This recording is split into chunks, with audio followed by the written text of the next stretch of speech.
Benvinguts a la segona edició del Dia de la Dona, que celebrem conjuntament amb la WIC i Cases Singulars. Per nosaltres, realment, poder col·laborar i continuar col·laborant amb la Judit és molt important i més sempre ens dona un valor afegit a les Cases Singulars amb tot el que hem fet i tots els projectes que tenim en mà, Judit? Fa jo crec que quasi 30 anys que ens coneixem i que anem fent activitats. I aleshores, doncs, mira, s'estan entrant encara més gent. Una mica, Judit, és el que dèiem, no? Celebrar que ja és la segona edició. També farem la segona edició del Dia del Modernisme, ara, al juny. I, per tant, doncs, veiem que aquesta col·laboració entre ambdues institucions és important i amb moltes ganes de continuar. Judit Urbano, jo crec que ella també es pot presentar, però tots sabeu que ella és doctora en Història de l'Art, ella és degana de la Facultat d'Humanitats de la UIC i avui ens farà una conferència. Judit, tu mateixa, presenta't, que jo crec que amb el teu entusiasme sempre és més engrescador. Bueno, doncs sí, presentar la conferència una mica, no? Perquè tu ja m'has presentat. Llavors, sí, en aquesta col·laboració en Cases Singulars i la Facultat d'Humanitats, doncs fem normalment 3 conferències a l'any, oi? Una pel dia de l'urbanisme, una altra pel dia de la dona i una altra pel dia del modernisme. L'any passat, en el Dia de la Dona, vam fer una mica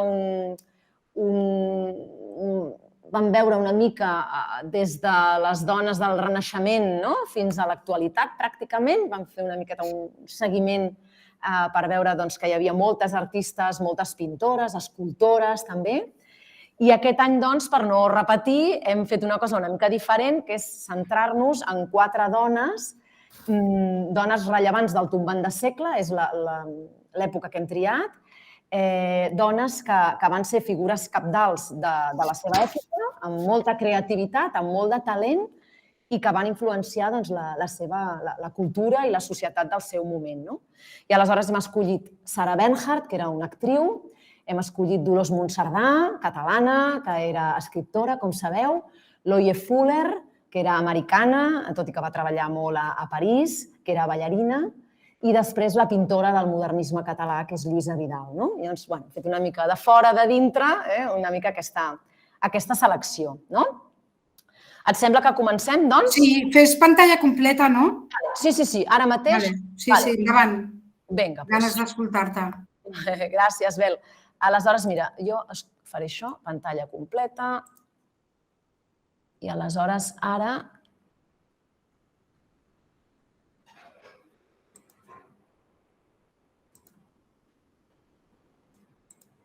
Vale, suposo que ho veieu des de casa, Bel, m'ho pots confirmar, oi? Perfecte, sí. Vale, perfecte, molt bé. Doncs vinga, començaríem amb aquest títol, Dones Singulars, fent una mica de referència a Cases Singulars, que és el nostre partner en aquestes conferències. Doncs Dones Singulars, perquè realment ho van ser, de singulars, el llegat de 4 artistes pioneres, perquè veureu també que cadascuna va ser molt pionera en el seu àmbit, va ser capdavantera. La primera és Sarah Bernhardt. Sarah Bernhardt, que va interpretar unes 140 obres de teatre, va fundar la seva pròpia companyia i estem parlant d'una carrera de més o menys 60 anys gairebé i una reputació que tothom la coneixia arreu del món com la divina Sara. Però una altra cosa que també us parlaré avui de la Sara és que és una cosa més desconeguda i és que ella va ser escultora i va ser pintora, sobretot escultora. I, a més, apassionada, com ho era amb tot el que feia. També va dissenyar vestits per les seves pròpies produccions teatrals i va supervisar també els decorats, va fer de mànager, gestionava la seva pròpia companyia. Anem a fer una mica de vida de la Sarah Bernhardt. Ella va néixer a París el 1844, com veieu aquí, i quan era molt petitona els seus pares la van deixar els seus pares estaven separats, la van deixar en un convent amb 7 anys i aleshores va haver-hi un moment que es va posar molt malalta, la seva mare la va agafar i la va portar a París i viuria amb ella allà i allà va ser quan va començar la seva dèria per estudiar teatre. Llavors va entrar en el conservatori, que es deia en aquell moment, per estudiar teatre i ja quan va acabar, de seguida va entrar a la Comédie Française, que, com sabeu, és el lloc més important per donar-se a conèixer els actors. Aleshores va començar a fer diferents obres de teatre, algunes ja des de molt joveneta, amb molt bona crítica. Per exemple, aquesta, Ruy Blas, és una obra de teatre de Victor Hugo, escrita per Victor Hugo, i ella va fer de la Reina Maria i ja va tenir molt bones crítiques. Després també aquesta, per exemple, que feia de Mrs. Clarkson. Aquesta és una obra de teatre escrita pel fill d'Alexandre Dumas, que també es deia Alexandre Dumas. És Alexandre Dumas fill, però no és el del Conde de Montecristo, és el fill. Això va ser el 1875 i després l'obra que la va catapultar a la fama va ser aquesta. Va ser quan va fer de Doña Sol a l'obra Hernani, que també és una obra de Victor Hugo, això va ser el 1877. Això li va donar tal fama que 2 anys més tard se'n van a Anglaterra per fer allà bolos i la van rebre realment com una persona famosíssima. Penseu que la comitiva que rebia a Londres a Sarah Bernhardt hi havia, entre d'altres, Oscar Wilde, que estava també fascinat per aquesta dona. També altres, La dama de les camèlies, també d'Alexandre Dumas fill, també va fer de Marguerite Gautier, també a l'obra Teodora, del mateix nom, va fer l'actriu Teodora, el paper de Teodora a l'obra que porta el mateix nom, o, per exemple, va fer papers masculins, a part de femenins, evidentment, Cleopatra, Joana d'Arc, etc. Va fer també d'home, per exemple, a Hamlet. I entre 1892 i 1893 es va passar 2 anys voltant pel món fent bolos de les seves obres de teatre i va anar a Estats Units, va anar de punta a punta, des de Nova York, Boston, Washington, Filadèlfia, Denver, San Francisco, després va anar a Canadà, va anar a Austràlia, va actuar a Sydney, a Melbourne, va anar a Sud-amèrica, primer Centreamèrica, Mèxic, Cuba, després va anar a Uruguai, Argentina, a Brasil i, evidentment, va passar també per totes les capitals europees, a Rússia, etc.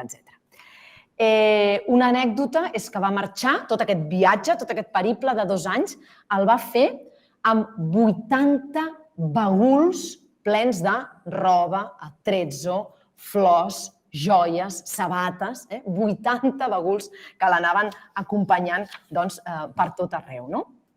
Evidentment, va fer una gran fortuna.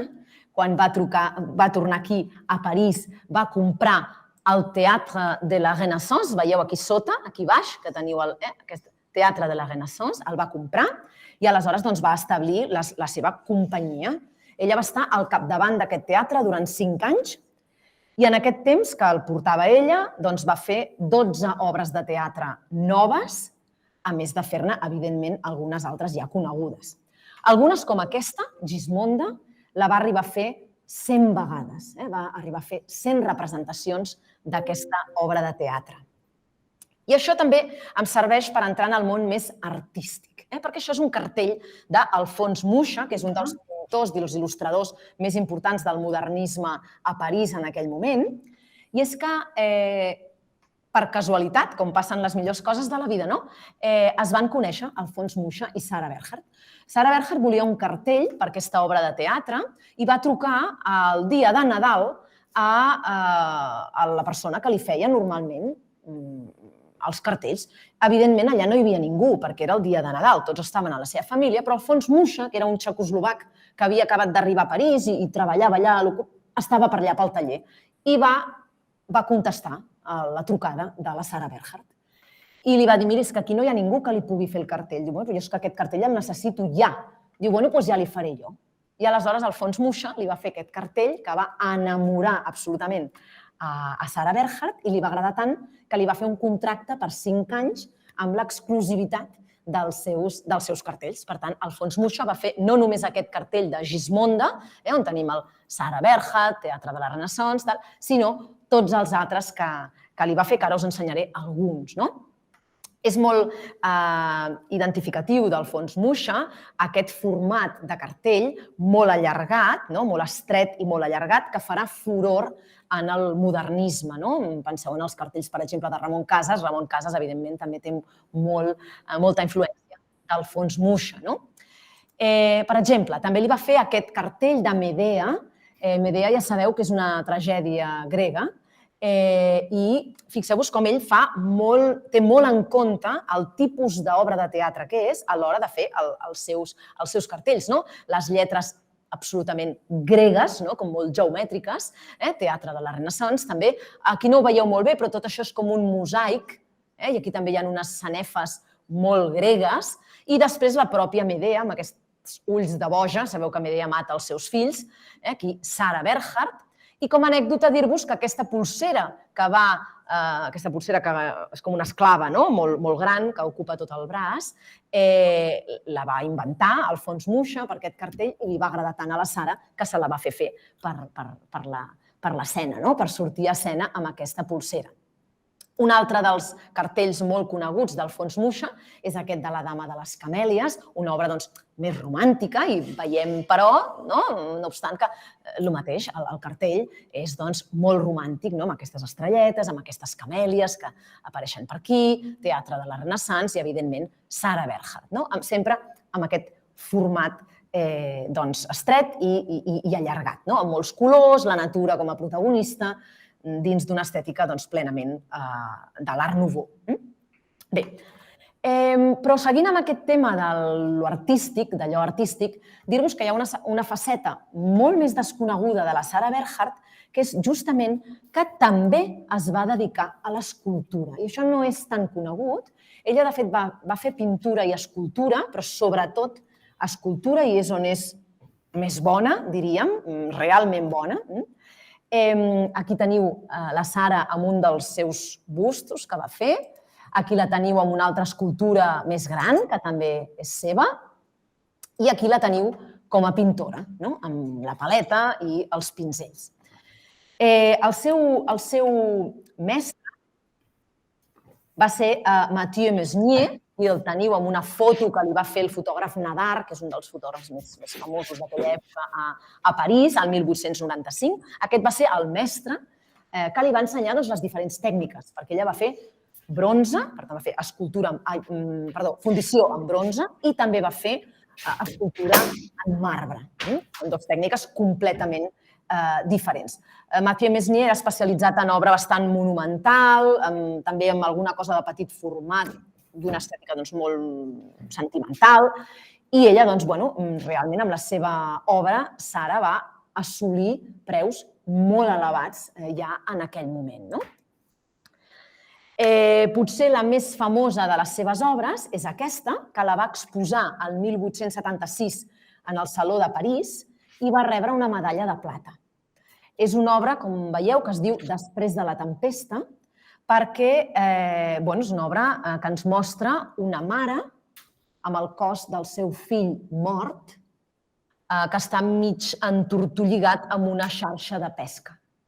És que hi ha hagut una tempesta al mar i el nen s'ha mort, que devia ajudar els pescadors, etc. Per això té el seu fill mort. Ens recorda una mica aquesta composició piramidal de la Pietat de Miquel Àngel, i aquest marbre blanc ens recorda una mica també la posició del cos, però realment la factura tècnica és espectacular. És una obra que actualment està al National Museum of Women in the Arts a Washington. Hi ha un museu que està especialitzat en obra de dones, en pintura i escultura.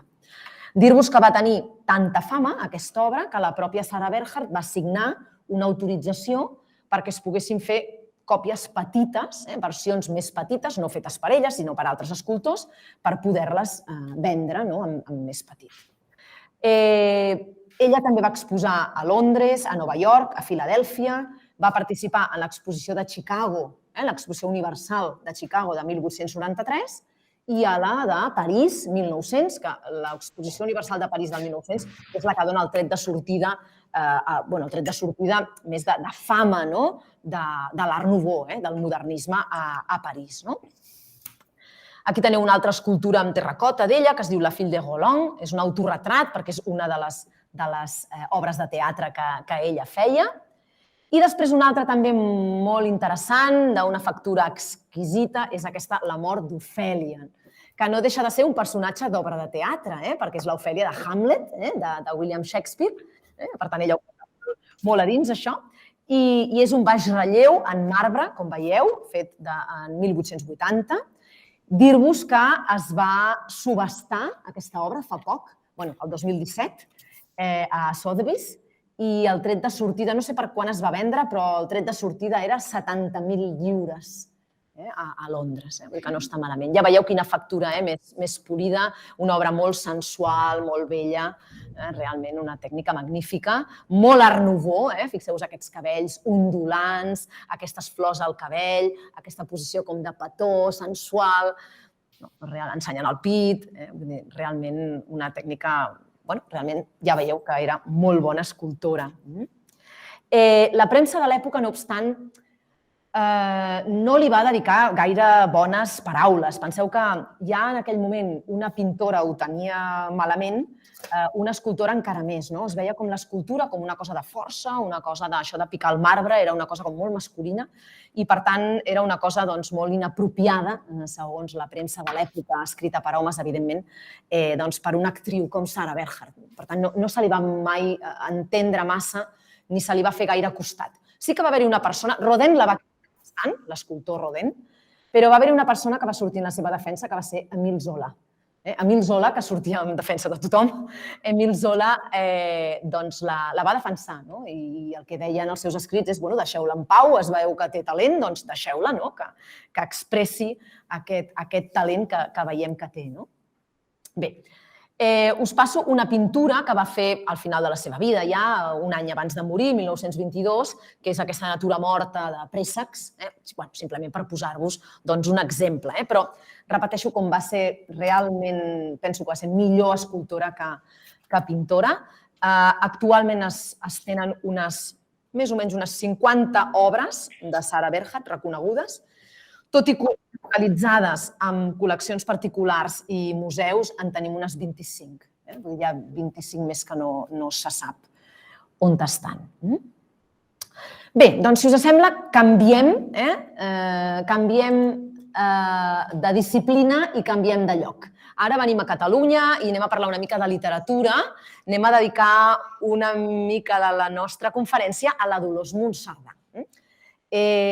Dolors Monserdà es deia Dolors Monserdà Vidal, però ella sempre signava com a Dolors Monserdà de Macià, perquè era el seu marit. El seu marit es deia Eusebi Macià, era argenter, van tenir 4 fills, i ella venia d'una casa on els llibres eren molt importants. Era filla de relligador. Sabeu que hi havia un ofici que era relligador de llibres. Per tant, a casa seva hi havia molts llibres. I, a més, sabem que es feien tertúlies literàries, literàries i polítiques, amb gent del moment, tal com Milà i Fontanals o Josep Ansel Clavé, per exemple. Ella comença a escriure en castellà, després es va passar al català, el 1875 més o menys es passa al català, ja sempre escriure en català. Escriu teatre, escriu poesia, la novel·la vindrà una mica més tard. I, evidentment, això d'escriure tampoc era massa ben vist en aquell moment per una dona. Tot i això, ella participà assíduament en els Jocs Florals de Barcelona i va ser premiada 2 vegades, el 1878 i el 1882. I dir-vos que va ser nomenada presidenta dels Jocs Florals l'any 1909. Va ser la primera dona en ser presidenta dels Jocs Florals. Aquí teniu, us he posat aquest perquè no podia deixar de posar-lo, perquè és un retrat que li fa Lluïsa Vidal, que és la pintora de la que parlarem després. És Dolors Monserdà retratada per Lluïsa Vidal. La revolució una mica en Dolors Monserdà va venir quan va escriure una novel·la que va ser La Montserrat. La va escriure el 1893 i això la va catapultar, va ser la primera novel·lista catalana. Va escriure, que després en parlaré, molts articles també paral·lelament a la premsa, a moltes publicacions, alguns per encàrrecs, alguns ella els va presentar, molts sobre temes socials, d'opinió, temes econòmics, això en parlaré després, però primer volia dedicar-me una miqueta al tema de la novel·la. El 1904 publica La fabricanta, penso que és la novel·la més famosa d'ella, la més reeditada. Però què va passar? Això és el 1904 i el 1905 surt Solitud. Solitud és una novel·la de Caterina Albert, sabeu que signava amb el pseudònim de Víctor Català. i Víctor Català va tenir més fama que Dolors Monserdà. És així, no? La va eclipsar una miqueta i, a més, clar, és que va sortir just un any després, no? Dir-vos que entre elles tenien una relació fantàstica, hi ha cartes entre elles dues i la relació sempre va ser molt correcta i molt amable, no? Però bé, per tant, la novel·la sí que és el gènere que més ha contribuït a la memòria de Dolors Monserdà. Ella sempre té al cap l'escriptura amb una intenció moral. Sempre des d'una perspectiva també femenina, no gaire habitual en aquell moment, i seria, si l'haguéssim d'etiquetar, seria una literatura, una novel·la bastant costumista, realista, amb un pèl romàntic a vegades, no? Aquí a La Fabricanta ella explica la lluita d'una dona modèlica que va pujant en l'escala social gràcies al seu esforç, gràcies a la seva feina i al seu esforç. Per tant, sempre trobem aquest quadre social de la Barcelona del moment, de la Barcelona obrera, és molt interessant aquestes novel·les, també estèticament, un gran interès, i sempre aquest estudi de la burgesia barcelonina, també, els obrers, la burgesia, de vegades amb un punt una mica crític, una mirada crítica cap al món del moment. Ella volia arribar a un públic femení, evidentment, de dones que compartien aquestes problemàtiques que surten a la seva obra. Per tant, compartir aquests missatges molt concrets que aquest era una mica el seu compromís literari i social. Va escriure una obra, que penso que el títol ja és ben interessant, que es diu No sempre la culpa és d'ella, es diu la novel·la, no sempre la culpa és d'ella. Per tant, sempre la dona és protagonista, les seves inquietuds, les seves angoixes, les seves vides més felices o menys, o més desgraciades, i les seves opcions i els conflictes als que s'enfronten. Aleshores, políticament, i ara vaig una mica més al tema polític i social, ella va ser sempre, políticament la col·loquem en Prat de la Riba, amb la Lliga Regionalista, aquesta burgesia catalana, benestant, catòlica, de l'època. I aquí hem d'emmarcar també la seva tasca social, social i feminista, perquè ho hem de dir així, social i feminista. Ella, davant del nombre creixent de dones obreres, considerava que la dona burgesa havia de protegir la dona treballadora i havia de fer coses per la dona treballadora. Llavors, ella va escriure llibres, articles i va fer moltes conferències, com aquesta que teniu aquí. Especialment trobem la seva aportació al diari La Renaixença, com no podia ser d'una altra manera, i va ser una dona molt compromesa. Sempre, però, des d'una posició inspirada per la doctrina social de l'Església, que en aquell moment també destacava. Ella va promoure iniciatives socials i la més important és el Patronat d'Obreres de l'Agulla. Això ho va fundar ella i era una associació per dones obreres amb l'objectiu de donar-los feina a les cosidores, s'entén? A les de l'Agulla, les cosidores, facilitar-los material per la costura i facilitar-los formació perquè era com una mena de cooperativa que tenien també borsa de treball i, per tant, les anaven col·locant. I una cosa molt important és que tenien assistència mèdica gratuïta, cosa que en aquell moment això no existia enlloc. Ella va escriure molt sobre el paper de la dona durant els fets de la Setmana Tràgica, té uns escrits molt interessants en aquest sentit, i també escrits així en general sobre la situació de la dona, per intentar sempre, en aquest sentit, millorar les condicions de les dones treballadores del segle XIX. I sempre es posava al costat de les més febles, que eren justament les obreres, des de la seva situació privilegiada de dona burgesa. Aleshores, la seva idea és que aquesta dona burgesa, com us dic, mitjançant actuacions personals o suport monetari o d'hores en aquest tipus de centres, doncs havien d'ajudar a les treballadores per motius humanitaris i motius morals, també ajudant a que l'obrera no es radicalitzés en les seves postures, perquè recordeu que l'anarquisme estava aquí en boca de tots. Per tant, hi ha una certa tasca pedagògica i social. En recordeu-se'n que el papa Lleó XIII havia fet l'encíclica Rerum Renovarum, Rerum Novarum, sobre justícia social, democràcia cristiana i dignitat pels obrers. Doncs, en aquesta línia és on hem de situar el que escriu Dolors Monserdà. Evidentment, ella va ser amiga de Carme Karr, Francesca Bonnemaison, que després en parlaré una miqueta també d'elles, que tenien en comú aquesta instrucció i aquesta educació de la dona. Elles van estar impulsant la revista Feminal i li van dedicar a Dolors Monserdà el número 25, perquè en aquell moment ella havia presentat aquest estudi feminista que acabem de veure, el 1909, i aleshores li van dedicar aquesta portada on es veu aquesta imatge que us he fet abans, que us he ensenyat abans, que era aquest retrat que li fa Lluïsa Vidal, que també participava en la revista Feminal, i és interessant perquè d'aquest llibre, aquest article, Estudi feminista, que en parlen a Feminal, diuen el nostre llibre, el nostre llibre, perquè Feminal també era una revista feminista, i després en parlaré una miqueta. I també us volia explicar quina relació té la Dolors Monserdà amb la Casa Ametller, ja que estem en cases singulars, evidentment, doncs això ho tinc que explicar.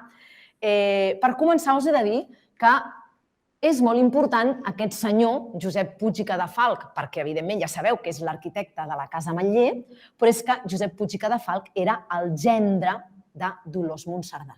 La filla de Dolors Monserdà es va casar amb Puig i Cadafalch. I aleshores, en aquesta façana de la Casa Ametller, a la dreta, sabeu que hi ha l'habitació de la Teresa Ametller, que era la filla del senyor Antoni Ametller. Aquí a l'esquerra, aquesta finestra d'aquí, és la finestra de l'habitació del senyor Ametller. I aquí estava la filla. I en aquesta tribuna, fixeu-vos que és una tribuna molt medieval, amb una reminiscència molt medieval. Ja sabeu que el nostre modernisme és molt eclèctic i sobretot mira cap al passat medieval, especialment Puig i Cadafalch. I aleshores aquí, a part d'aquest floró, aquestes gàrgoles que ens parlen molt d'aquesta època gòtica, a part d'aquesta A del senyor Ametller i d'aquestes As petitones, fent referència al propietari de la casa, que estan entrellaçades amb unes fulles i amb unes tiges d'ametller, doncs m'aproparé una mica més perquè veieu que aquí hi ha una frase. Aquesta frase està a l'esquerra, a la part de davant i a la part dreta. Ens falten els dos trossets de l'altra banda. Però perquè veieu que són unes lletres també molt gòtiques, veieu que és una tipografia molt gòtica, i aquí aquesta frase diu el següent. Diu, l'ametller és florit, el bon temps s'acosta, amb sos nius d'ocells i sos poms de roses. És una frase que fa referència a que quan l'ametller floreix, evidentment, vol dir que la primavera ja és a tocar. Bé, a la Casa Ametller, el seu director i bon amic, Santiago Alcolea Blanch, buscava d'on havia sortit aquest poema, qui havia fet aquest poema, i va mirar molta cosa, va mirar mossèn Cinto Verdaguer, va mirar els grans poetes del moment. I finalment, un amic seu, que és filòleg, que es diu Carles Biosca, doncs va trobar la solució. I resulta que és un poema titulat Primavera de la Dolors Monserdà. És una estrofa, un parell de versos de la Dolors Monserdà, que ja hem dit que era la sogra del Josep Puig i Cadafalch. Després també es volia ensenyar aquesta casa, que està molt a prop, està al carrer Provença, entre Rambla Catalunya i Balmes. I aquesta casa és una casa també de Puig i Cadafalch, com veieu ja no és modernista, és una casa posterior de 1917, quan ja ell ja ha entrat en una fase més depurada, més noucentista, podríem dir. I aquí van viure Dolors Monserdà i al pis de dalt vivia Josep Puig i Cadafalch amb la seva dona, que era la filla. Aquí, com veieu, la porta ja és molt grega, si us fixeu, les lletres també, i a sobre veieu aquestes greques que hi ha aquí, aquests números, el 1917, la data de la casa. Judit, surt la façana de la Casa Ametller, Ah, sí? No us canvia? No. Perdona, Vale, no, fas bé de dir-m'ho. No, a mi sí, A mi sí que m'ha canviat, Ah, vale, sí? Sí? Vale, A veure si sigui jo. A veure. Us surt ara? Sí, surt. A mi sí. Ja està. Perfecte. No, és que a vegades fas bé de dir-ho, perquè a vegades... No, és que a mi se m'ha com bloquejat això. Vale, doncs ja està. I aleshores no, us deia que aquesta iconografia d'aquí també és molt clàssica, si us fixeu, no? És un esgrafiat, però aquests personatges vestits molt a la clàssica, aquestes garlandes i aquestes coses, això és molt típic ja del noucentisme, que mira més cap a Grècia, cap al Mediterrani, les arrels mediterrànies de Catalunya, i no mira cap on mirava el modernisme, que és el nord, tot allò medieval i amb una estètica molt diferent. Això, evidentment, no té res a veure, però que sapigueu que vivien aquí. Molt bé, i aleshores ja hem fet aquest repàs de la Dolors Monserdà i ara ens toca anar a la ballarina. Ens toca tornar a marxar, ara marxem lluny, marxem cap a Amèrica, perquè Loie Fuller va néixer als Estats Units, però si li preguntaves amb ella, pels seus orígens, ella sempre deia: he nascut a Amèrica, però m'he fet a França. Jo diria quasi bé, m'he fet a París. Però sí, ella deia, m'he fet a França, efectivament. Ella va encarnar durant molt de temps els ideals femenins de l'època, d'aquesta fi de segle, i va portar una gran revolució al món de l'espectacle. La llum, el color, ara ho veurem, l'expressió estètica que feia ella amb els seus balls va ser realment una revolució. Va ser la primera persona que va aprofitar les possibilitats de l'electricitat en el teatre. Això ara us ho explicaré. Per tant, una innovació escenogràfica total. Ella, com us dic, va néixer en un poble americà, al nord de Chicago. Els pares tenien una granja, però ràpidament se'n van anar a la ciutat, van regentar una pensió, i allà a la seva mare li agradava molt el teatre, l'òpera, i jo m'imagina't, a Chicago la va portar amb ella, de manera que ella estava molt en contacte amb aquest món de l'espectacle. Per tant, ella tenia clar que s'hi havia de dedicar, va començar a fer teatre, va començar a fer classes de cant, i amb 16 anys va començar a treballar ja en una companyia de teatre durant 9 mesos, que es deia Felix Vincent Company, i com a anècdota dir-vos que també va anar amb la trup del Buffalo Bill. Sabeu que el Buffalo Bill feia actuacions? Doncs ella també va participar en aquesta trup. Després va anar a Nova York i va fer també algun viatge a Londres, on va estar ballant, etc. Però se'n va tornar a Nova York el 1891. I allà és on va començar aquesta idea d'aquesta dansa que la va fer famosa arreu del món. Ella davant del mirall es posava amb uns vestits molt amples, començava a fer els passos, els anava escrivint, els anava numerant, els diferents passos, i posava llum de colors en aquests passos.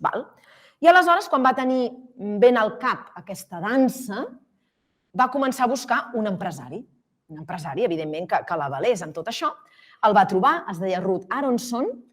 Ruth Aronson va ser el que va posar nom en aquest ball, li va dir la serpentina, i va ser el que va tenir la idea també de posar-li música, perquè ella en un primer moment no pensava en música. Això va ser idea del Ruth Aronson.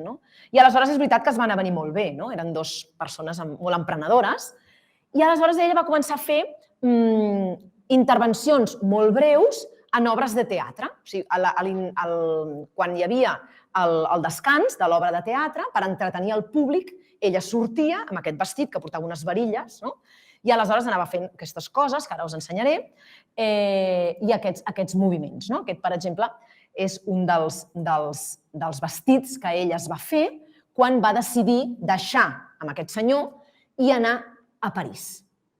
Llavors es dissenya aquest vestit, que veieu que té molts plecs, i va fer més coreografies, evidentment.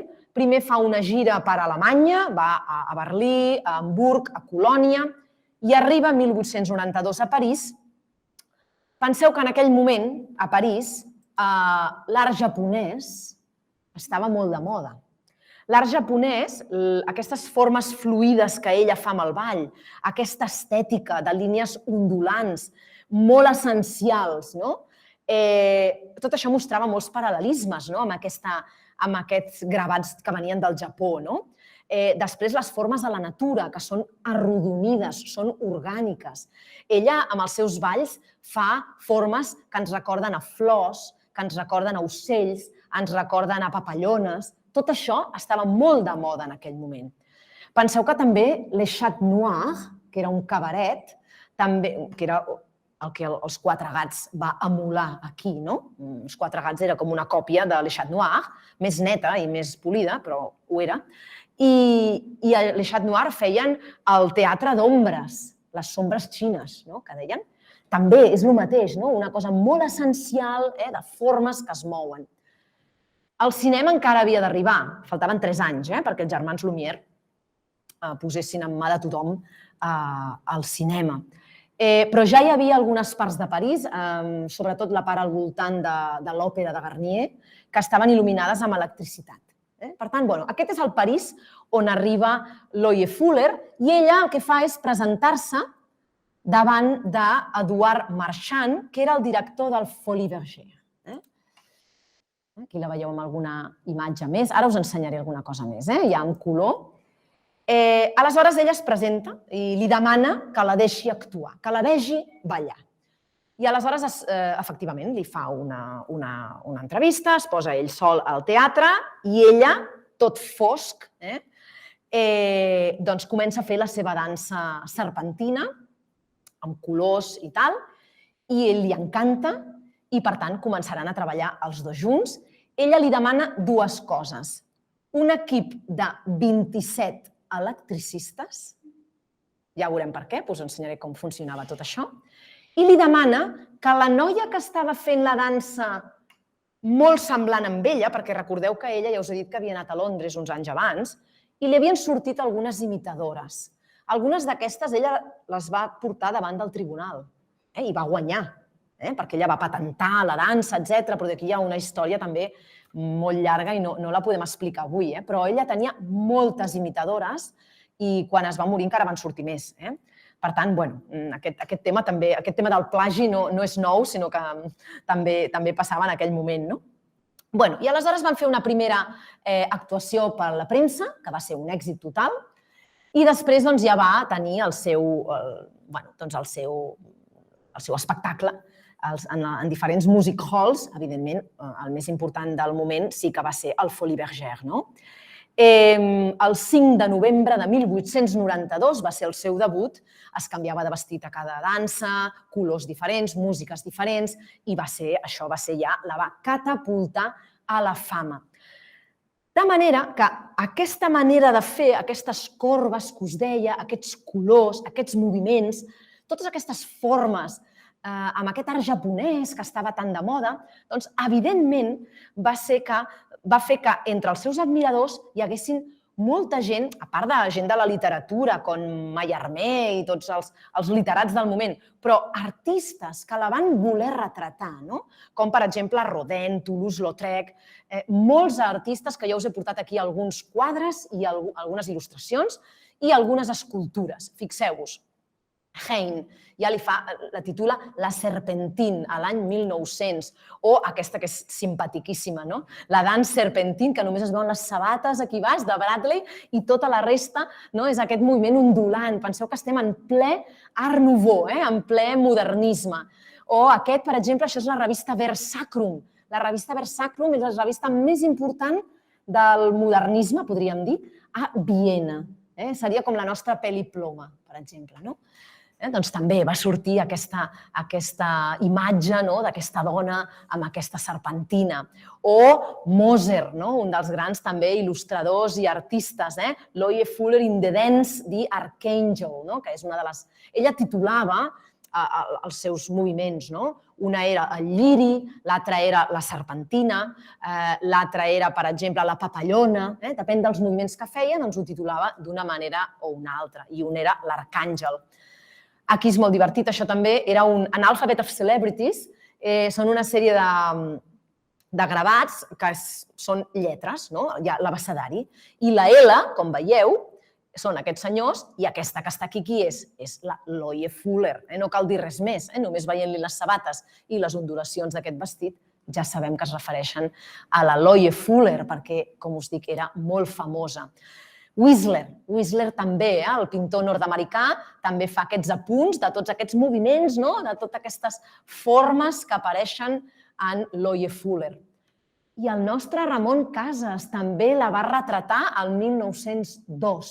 Ella va venir aquí, va visitar el despatx que tenien els de pèl i ploma i la va retratar. Amb ella hi ha un parell més d'artistes japonesos que van venir amb ella, doncs la va poder retratar.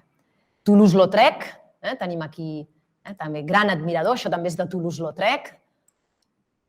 Aquí tenim Charles Morin o escultors, per exemple, Mariston o aquest L'Arche. Veieu, la cara d'ella està aquí, llavors ja va cap avall i cap a dalt, aquest vestit. Aquesta Caravent, també, Le Papillon, la papallona, aquesta. O aquest Rivière, la danse d'Ulysse, també és com una flor. O aquesta també, Lévy.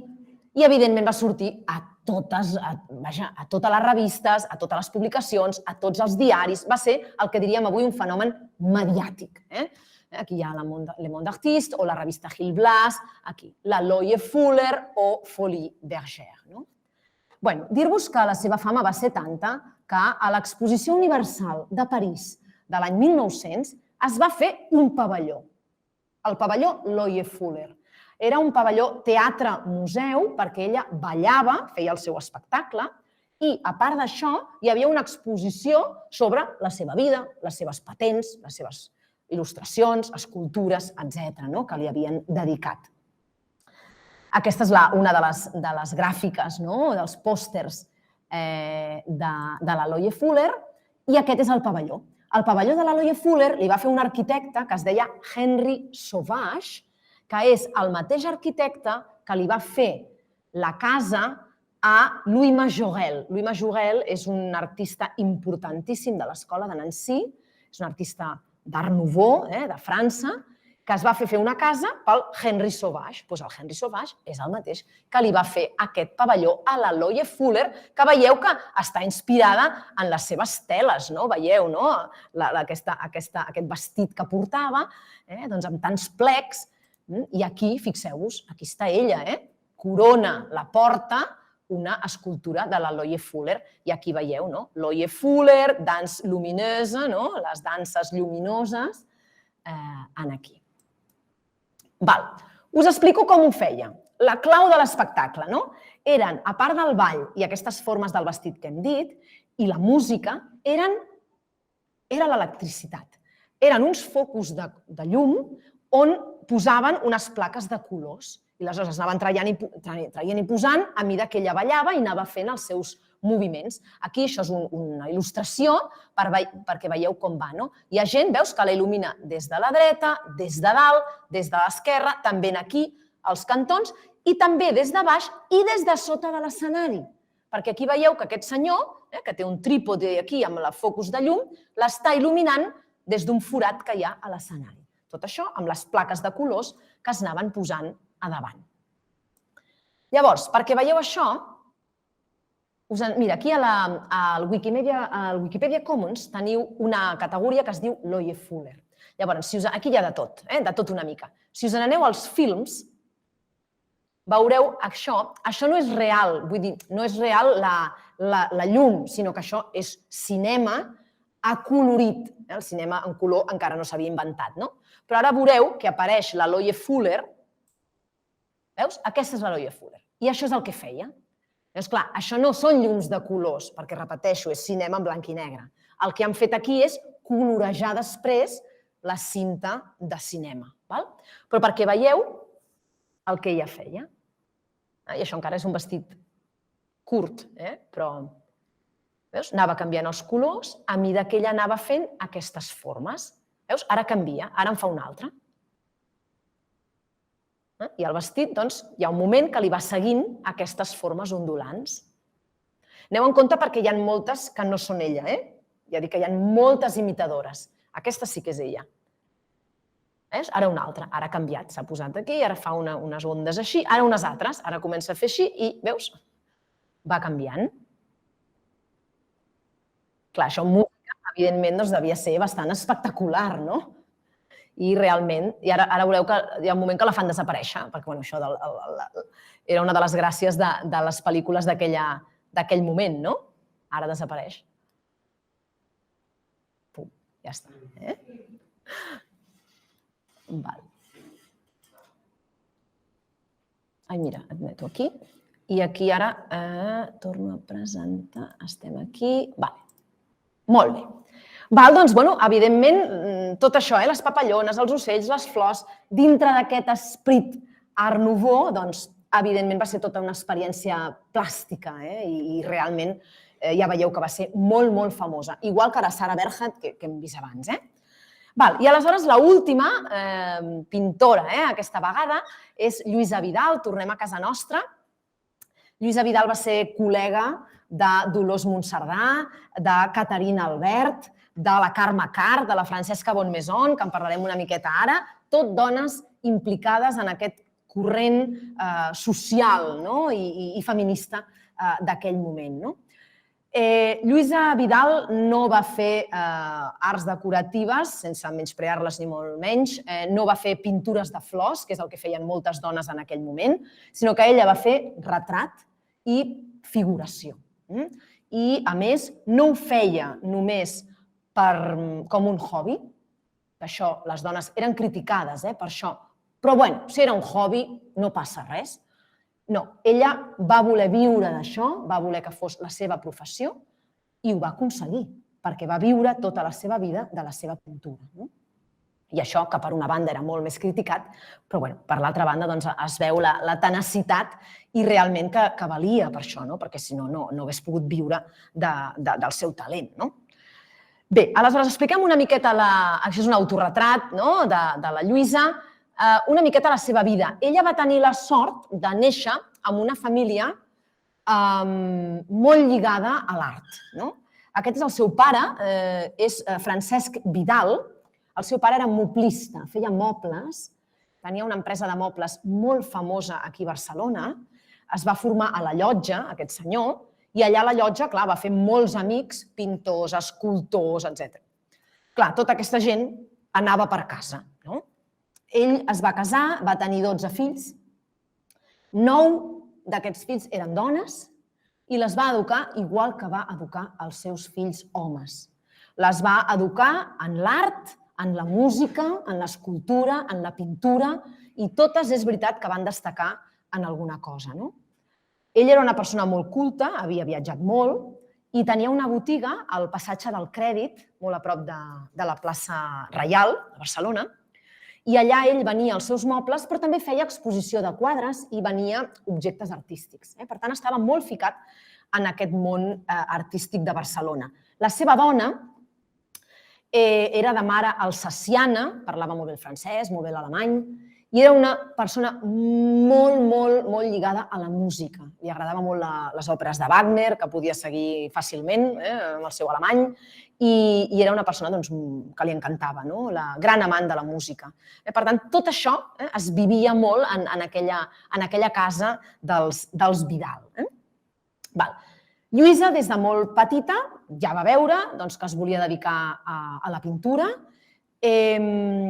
i els seus professors van ser Josep Pascó i, molt important, un pintor que es deia Arcadi Mas i Fondevila. Mas i Fondevila va ser el fundador de l'Escola Luminista de Sitges, que segur que us sona. L'escola luminista, com diu el nom, és una escola que vol pintar al carrer, que no es queda al taller pintant, sinó que surten a fora. Volen copsar la llum, l'ambient, una mica amb aquesta línia impressionista, que també agafaran, evidentment, els modernistes a casa nostra. Per tant, home, el fet d'aprendre amb Mas i Fondevila va ser una cosa realment important per ella. L'any 1892 se'n va a Madrid, visita el Prado, veu els grans mestres, Velázquez, Goya, i us presento una primera pintura fantàstica que fa el 1897. Es diu Maternitat. Ells estiuejaven a Sitges en aquell moment. Realment no li fa gaire justícia la imatge, però bé. Ells estiuejaven a Sitges, els Vidal, anaven a les festes modernistes, etc. I aquest quadre, com veieu, es diu Maternitat per la temàtica. Veiem que al fons hi ha una mare que està alletant el seu fill, el seu bebè, i aquí davant tenim la nena petita, que està jugant amb la nina, no? Com emulant el que està fent la mare. Tenim aquestes dues, podríem dir, maternitats. També veiem aquests plànols diferents. La nena està com en un terrat, com en un pati. Després tenim el pla on està la mare amb el bressol, un altre pla de la casa al darrere i al fons un focus de llum també amb aquesta cortina rosada que seria com un altre pati on segurament trobem el safareig, sembla que hi ha a l'esquerra, etc. Per tant, és una pintura molt intimista, veritat, molt de la vida quotidiana. Els personatges, fixeu-vos que estan absorts, fent una mica immersos en les seves coses, però el que m'agradaria remarcar és que quan ella pinta això té 21 anys. Lluïsa Vidal pinta aquest quadre amb 21 anys, que és un quadre fantàstic, amb una tècnica increïble, la llum, aquests interiors de Sitges que ens recorden molt a la pintura de Rossinyol. Per tant, ara veurem on ens porta tot això. Ella es va començar a presentar a l'Exposició de Belles Arts a Barcelona, va exposar també a la Sala Parés i assíduament anava col·locant les seves pintures en diferents exposicions. Llavors, l'any 1900 va a París amb la seva família perquè van a visitar l'Exposició Universal de París, de 1900. I aleshores ella ja comença a donar voltes al cap, diu, jo me'n tinc d'anar a París, i efectivament, l'any 1901, té 25 anys, i va a París per formar-se i es queda un any. Al principi anirà a la famosa Académie Julian, que és una acadèmia bàsicament on anaven dones, perquè no podien anar a les classes de dibuix del natural de l'acadèmia, això ho tenien prohibit. Podien anar a classes de bodegón i tal, però clar, si hi havia un home despullat, les dones no hi podien anar. Per tant, tenien això prohibit i clar, vulguis que no, això era ficar-los pals a les rodes, perquè si tu no pots estudiar bé la figura masculina o femenina nua, mai podràs fer quadres d'història ben fets, que són els que es demanen per ser acadèmic. És un peix que es mossega la cua. Llavors, l'Acadèmia Julian era una acadèmia molt important i amb molt bona reputació. Ella hi va anar, però sembla que no li va agradar. Ella, als seus escrits, diu que l'Acadèmia Julian la trobava molt massificada, molta gent, i que a més, quan la corregien, eren una mica poc respectuosos i això no li va agradar. Això és tal qual ho explica ella.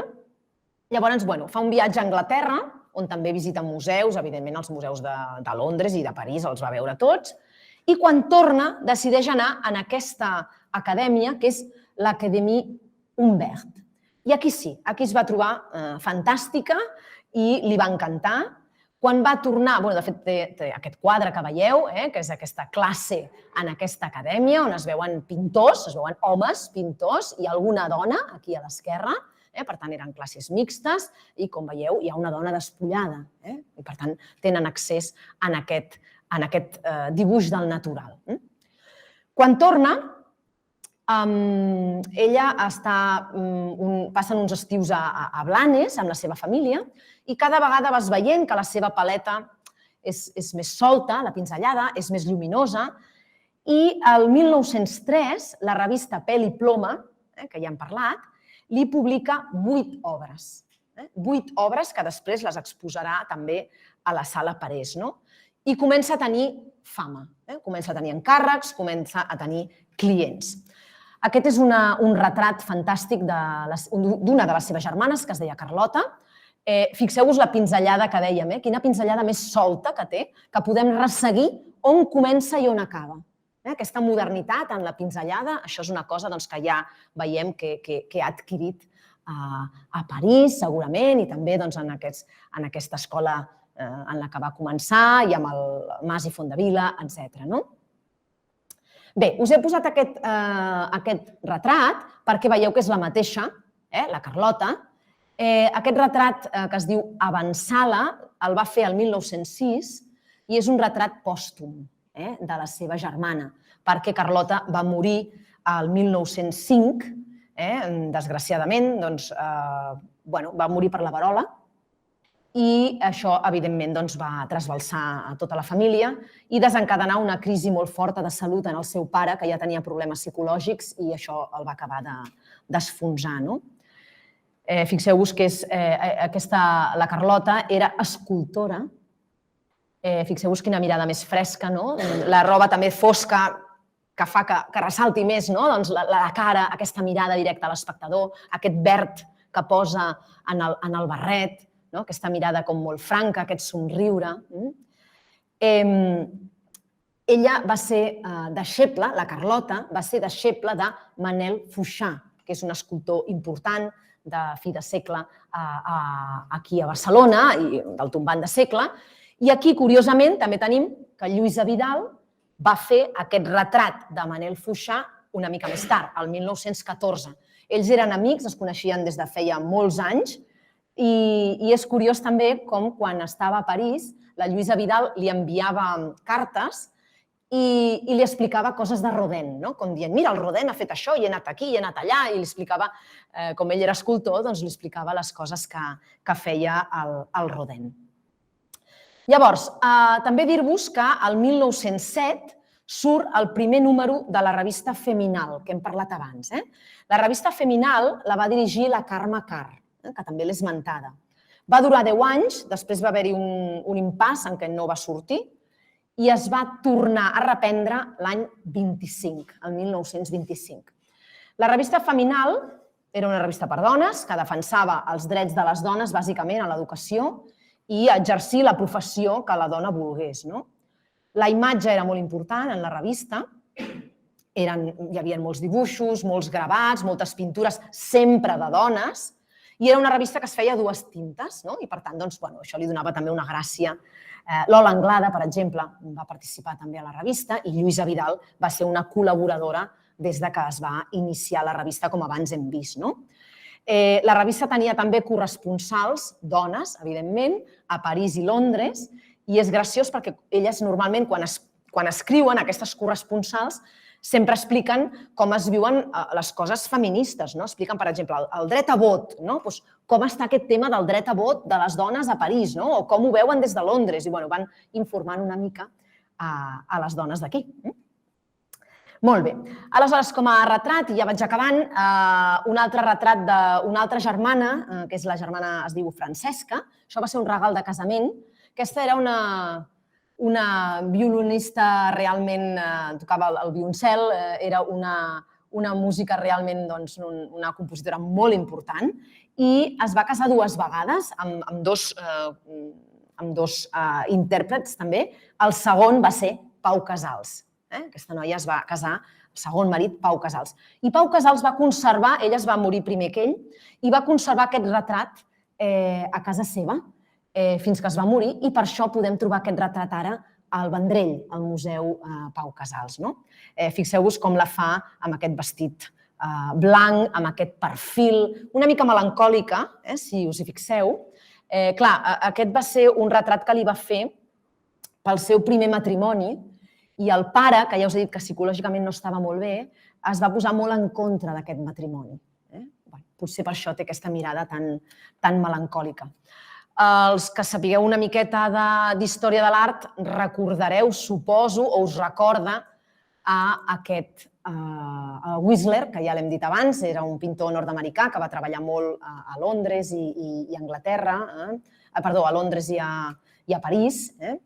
Va viure, de fet, entre els dos països, entre Anglaterra i França, i aquest és un retrat molt famós de la seva mare. Fixeu-vos aquest perfil, aquest posar els peus a sobre d'aquest esglaonet i aquesta serietat, és una cosa que ens recorda bastant en aquest quadre de la Lluïsa.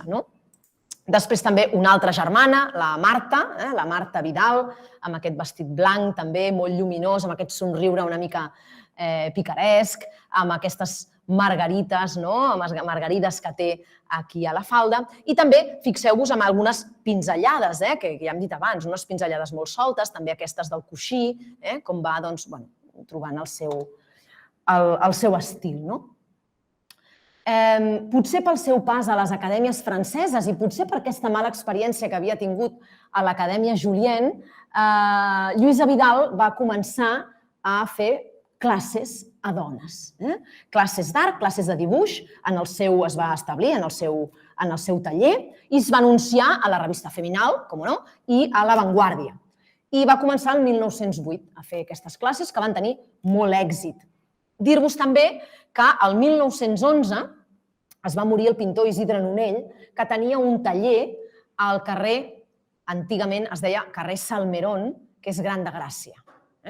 Llavors, ella es va quedar al taller d'Isidre Nonell, que era més gran, era més lluminós, i allà va continuar, va instal·lar el seu estudi i les seves classes de dibuix. Era carrer Gran de Gràcia, cantonada amb carrer Sant Marc. Això va ser una important inversió per ella, de diners. Ja el pare ja no ajudava la família pels seus problemes de salut i ella, en canvi, amb la seva pintura, com us deia, va poder sufragar aquest taller i totes aquestes classes. Això va sortir també com un anunci a la revista Feminal, fixeu-vos que posa aquí, el taller de la notable pintora barcelonina Doña Lluïsa Vidal, col·laboradora de Feminal, durant un curs d'apunts del natural per a senyoretes. Molt bé. I també dir-vos, per acabar, que el 1914 va fer la seva exposició més gran i més notòria a la Sala Parés. I aquí, justament, que per acabar penso que està bé, hi havia una sèrie de retrats de dones importants de la cultura catalana. Va retratar a Francesca Bonnemaison, que també, com sabeu, era amiga d'ella. Va retratar també a Dolors Monserdà, que hem vist abans aquell dibuix. Va retratar a Caterina Albert, Víctor Català, de pseudònim. Va retratar la compositora Narcisa Freixas, Carme Carr, directora de Feminal, també. I va retratar, tot i que no les tinc en color, Margarita Xirgu, la gran actriu també catalana, i la senyora Agnès Armengol, que era poetesa. També la va retratar. Ella, per desgràcia, va morir jove, va morir amb 42 anys per l'anomenada grip espanyola i en aquell moment podem dir que va començar, tot i que després se li va fer una exposició d'homenatge, però després va començar la seva lenta desaparició, el seu lent oblit, fins ara, que, com sabeu, a partir dels anys 70 s'estan revifant estudis sobre dones artistes i sí que us volia ensenyar també aquesta imatge, per si li voleu fer alguna foto, perquè, per exemple, una persona que ha estudiat la Lluïsa Vidal és la Consol Oltra. Per tant, aquí teniu una bibliografia, teniu un llibre de cadascuna, un de Sara Bernhardt, un de Dolors Monserdà, de Carme Mas, que és la que més en sap de Dolors Monserdà, un senyor que té un llibre bastant gruixut sobre Loie Fuller, que explica absolutament tota la seva vida i la seva obra, molt, molt interessant, i aquest de la Lluïsa Vidal, que és el catàleg d'una exposició que va haver-hi el 2016, que recordareu, sobre Lluïsa Vidal al Manac. Doncs bé, fins aquí jo penso que aquest recull una mica ràpid de vides i obra de 4 pioneres, almenys que les tingueu en el vostre cap, i que amb aquesta bibliografia, si us interessa, podeu ampliar, i si Déu vol, l'any que ve ja en agafarem 4 més, perquè a ver-les ailes, l'únic és que les hem de recuperar. Per tant, moltes gràcies. A tu, Judit, ha sigut un plaer. Moltes gràcies. Molt bé. Poso així per si algú té alguna pregunta des de casa o que algú vulgui fer, o des d'aquí. Judit, jo només, per la part que em pertoca, que tots veieu que estic a la Casa Ametller, la curiositat de la Dolors Monserdà és que les estrofes que hi ha a la façana, a la tribuna del seu dormitori, fixa't que això està esculpit al 1900, però el seu poema ella el va publicar el 1908, que és curiós, no? Que va utilitzar una estrofa que ja estava, la trobem a la Casa Ametller després, per un poemari que ella publicaria més tard, no? Sí.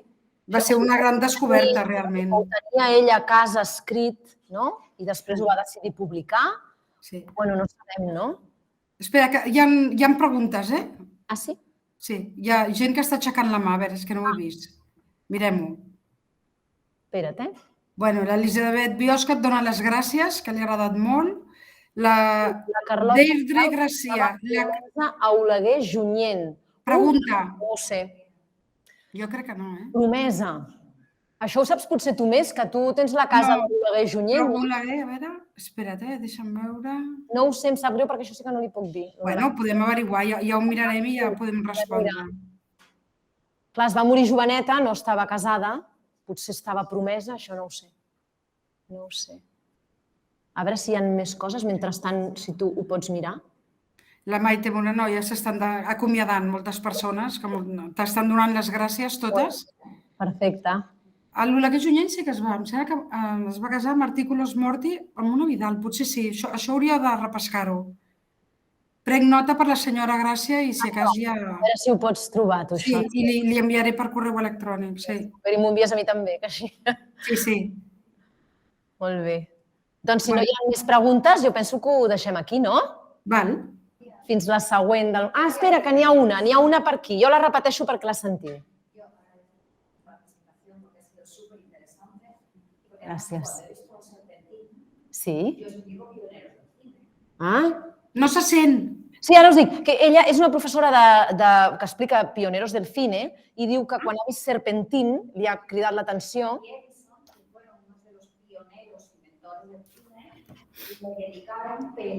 Exactamente. Edison le dedica una película y Segundo de Chomón, creo que le dedica, la que hemos visto creo que es la de Segundo de Chomón, que es español. Sí. Lo único es eso, ojo cuando vemos las cosas de internet, porque como hay muchas que le imitaban, a veces no es ella. Pero esta sí, y la Edison también, porque sí que lo he encontrado que era ella. Pues sí. Sí. Ay, no sabías quién era, ¿veus? Ah, mira, pues... Sí. Es chulísimo, sí. Sí. 27 electricistas pidió en el Folies Bergère, al menos. En cada actuación, sí, por los focos que llevaba y los ayudantes que ponían los cristales de colores y tal, sí. Era tot un espectacle, devia ser tot un espectacle, realment. Sí. Una passada. Realment, bueno, pioneres, per això, realment revolucionàries. Totes elles, sí. La Sònia Menéndez, gràcies. Molt bé, doncs us sembla que ho deixem aquí? Sí, perfecte. Vam trobar el dia del modernisme, no? Sí, hauríem de mirar l'agenda. I vam dir que parlaríem És l'11 de juny, però no sé quina data de la discòrdia, vam dir, que faríem un... Sí. Molt bé. Doncs vinga, us emplacem a tots, no? El dia del modernisme. No, una cosa, Judit, veritat que la conferència es grava, després la podem enviar? Sí, està gravant-se, jo ara aturo la gravació i l'editarem, oi, Odil? I l'enviem a tots els correus, a tota la gent que s'ha inscrit. Ho podem penjar a YouTube o on sigui, o al canal de la UIC, o el que sigui, no? A YouTube. Vale, perfecte. Molt bé, doncs gràcies, Cases Singulars. No, gràcies a vosaltres, a la UIC. Adéu. Adéu.